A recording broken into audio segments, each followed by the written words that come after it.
Regular from Department of Civil Engineering, JNTU Hyderabad. This is a model representation of Venice Flood Barrier, which is a unique solution implemented for a challenge posed in Venice city. For Venice city? Yes.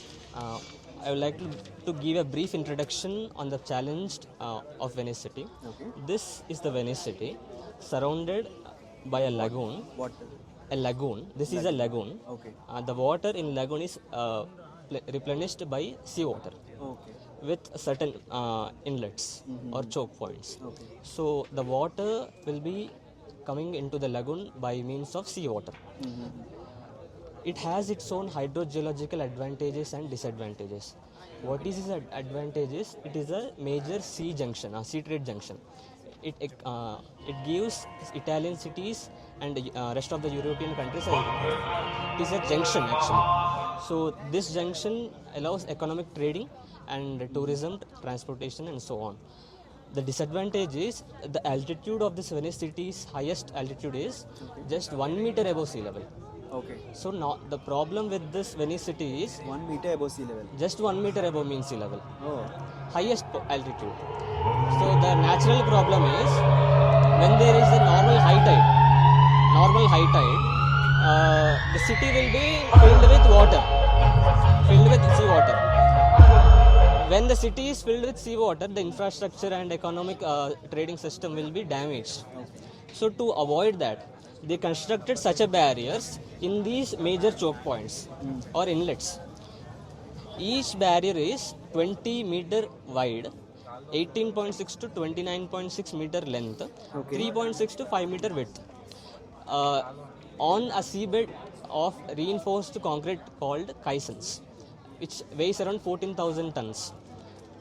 So these barriers, when there is a sudden sea fluctuations of threshold 110 centimeter to 130 centimeters, when there is a rise in sea level, these barriers will be manually filled with air.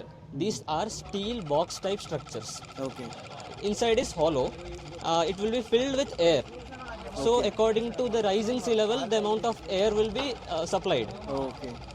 When the air is supplied, it will naturally, due to buoyancy, it will rise. With the help of hinges and the base made of concrete. It will support the concrete base, and such system will support the sea thrust, the sea level thrust, and the limit is 3 meters. That means we have already discussed in the starting. The general problem is high tide waves. High tide waves will be around 3 meters or less. Okay. On an average, the high tide waves in Venice city that faces is 170 centimeters. So this is more than enough for that city. Which the problem, as I have already discussed, the general problem is the high tides flooding the city around 100 days a year. So these barriers will be isolating the city from sea and lagoon. So the city will be saved for such a time when the sea level is subsidized. The barrier will be automatically filled with water and resting in the seabed. Resting in sea level. Okay. That's it. That's nice. Good to see. So you have made a nice, nice prototype. Sir. It's really good. So did you tell about your name and all? Yes. Year and all to explain about them? Go ahead. This is Satvik from second year. Second year. This is Abhinay Kumar from second year. Best wishes Thank for you. you all. Thank you. Thank you. That's good.